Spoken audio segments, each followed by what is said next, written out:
Everyone, welcome back to my channel. আর আশা করি সবাই খুব খুব ভালো আছো। আমরাও খুব ভালো আছি। আর আজকে হলো 14ই ফেব্রুয়ারি, আজকে সরস্বতী পুজোর। সবাইকে সরস্বতী পুজোর অনেক অনেক শুভেচ্ছা। তো এখন ঘড়িতে বাজে 11টা। তো চলুন আজকের ব্লগটাকে এখান থেকে শুরু করি।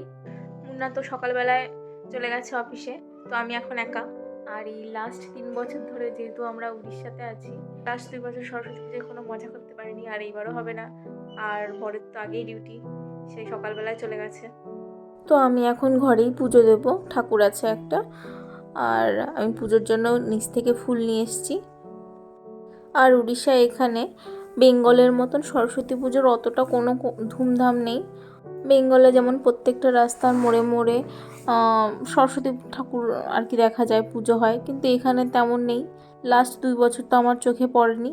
তো আমি ঠাকুর আর এই বইগুলোকে একটু পুজো দেব।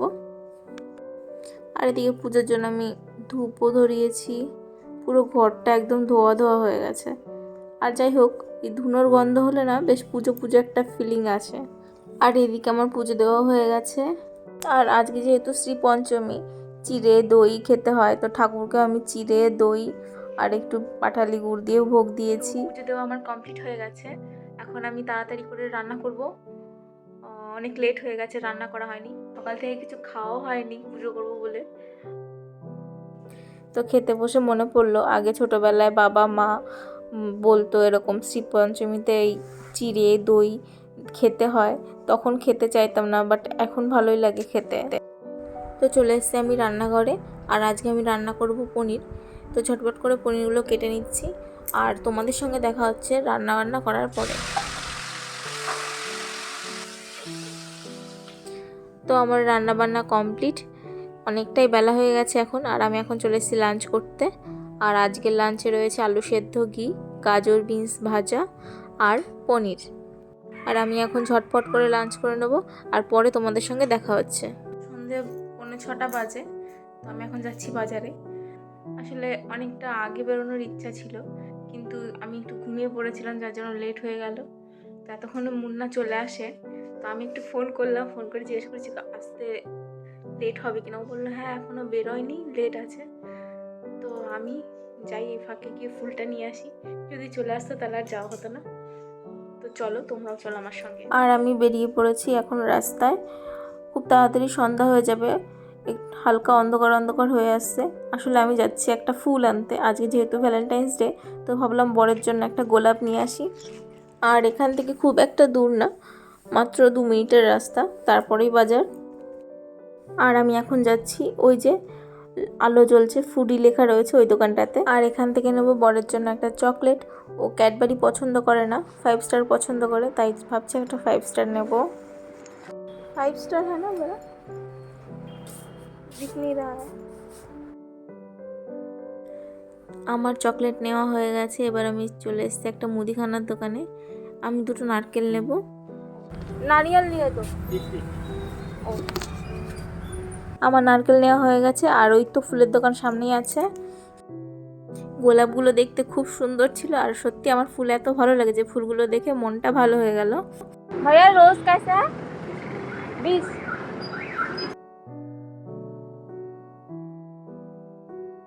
ऐसे नहीं, थोड़ा यहाँ पे ये लगा, हाँ पैकिंग करके दीजिए ना। एक साथ বোঝো কাণ্ড, ফুলটা দেবো একজনকে, আর লোকটা জিজ্ঞাসা করছে একসাথে প্যাকিং করবে কি আলাদা আলাদা প্যাকিং করবে। আর এই তো আমার ফুল নেওয়া হয়ে গেল। আর এই তো চলে এসেছি বাড়ি। আর দেখো ফুল কিনতে গিয়ে কত কিছু কিনে নিয়ে চলে এসেছি, বেগুন, ফুলকপি আর এই নারকেল নিয়ে চলে এসেছি।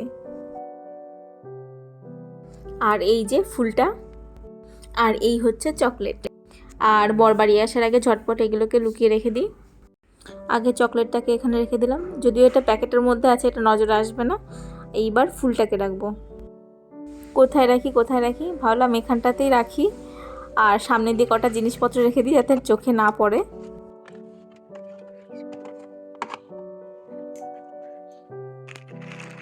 আর এই যে এটা হচ্ছে গিফট, এটাকে আমি প্যাকিং করব। গিফট র্যাপ একটাই আছে, হবে না, তাই আমি নিউজ পেপার নিয়ে এসেছি। এটা দিয়ে ভাবছি জোড়াতালি দেবো। আর এই ছাতাটা, এটাও গিফট। প্যাকিংটা কেমন হবে আমার ভেবেই হাসি পাচ্ছে। আমার প্যাকিং করা হয়ে গেছে, যদিও আমি প্যাকিং একদমই পারি না। দেখো এখানটা পেপার দিনই একটা আর্ট পেপার ছিল সাদা, এটাই দিয়ে দিয়েছি। একদম বাজে হয়েছে প্যাকিং করাটা। আর এদিকে মুন্নাও চলে এসছে ফ্রেশ হয়ে। হ্যাঁ, হ্যাপি ভ্যালেন্টাইন্স ডে। নাও তোমার গিফট। প্যাকিং করেছি দেখো জোড়াতালি দিয়ে। আর এই যে এটা মুন্না আমাকে দিয়েছে জোড়াতালির প্যাকিং।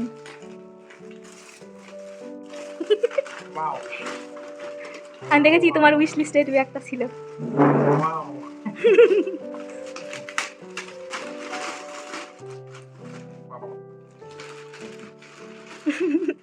ছাতা ভালো জিনিস।